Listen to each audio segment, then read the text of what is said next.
wake up, wake up, wake up. Definitely want to start off with some gratitude, thanking the Lord for all the blessings that we receive and thanking Him for another beautiful day. So let's go, people.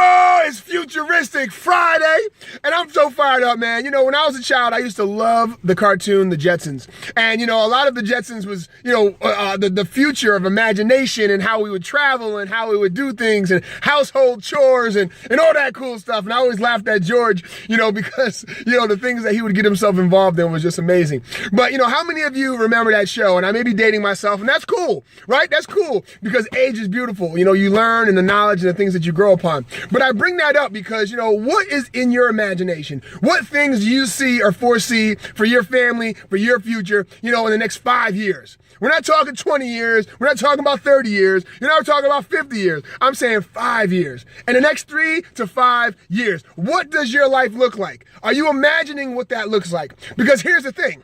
The things that we imagine are the things that we create. And this is so powerful because honestly, when I'm sitting there watching the Jetsons as a kid, I'm imagining all these things. And as I start to see the things kind of transform into these futuristic things, it's really cool, right? So I got a message this morning, and Laura, I'm going to shout you out because, girl, you had me on fire this morning, with that message. And she said, if you have the audacity to say you want to be a millionaire, who are you to complain about being busy?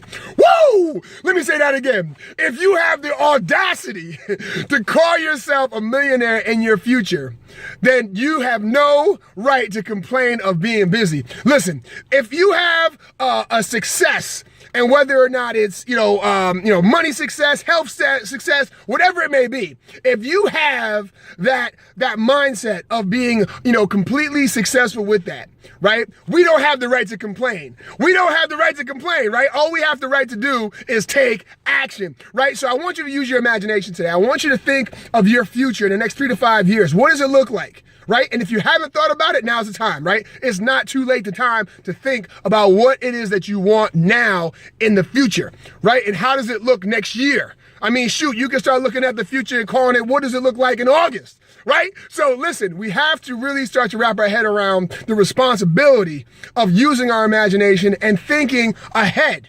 Right? We do have to live for today, but we have to plan and take actions that are going to result ahead, right? For our children. I mean, what I'm building right now and everything that I do each and every day is for my great-grandchildren. You hear me? I've already taken care of my grandchildren, and my kids are only 7 years old, right? But that's how far out I'm thinking in my actions because listen, I only live once. All right, I get one shot at this thing, and I got to make sure that I do everything in my power that I leave a legacy for my children and for my children's children and on my children's children's children. Because one day they're going to say, who was that guy? Great-grandpa Harrison, right? Who was that guy? Aaron Harrison. I want them to think about it. Wow, this is what my great-grandfather left me, right? All right, guys. Well, hey, go out there and have a futuristic Friday. Start that imagination. Let that be abundant and think so far ahead that it drives you crazy. God bless y'all. Have a fantastic weekend and have fun at the Super Bowl. Have fun at the Super Bowl. I'm getting a little carried away here. Let's go, y'all. God bless. Talk to you soon.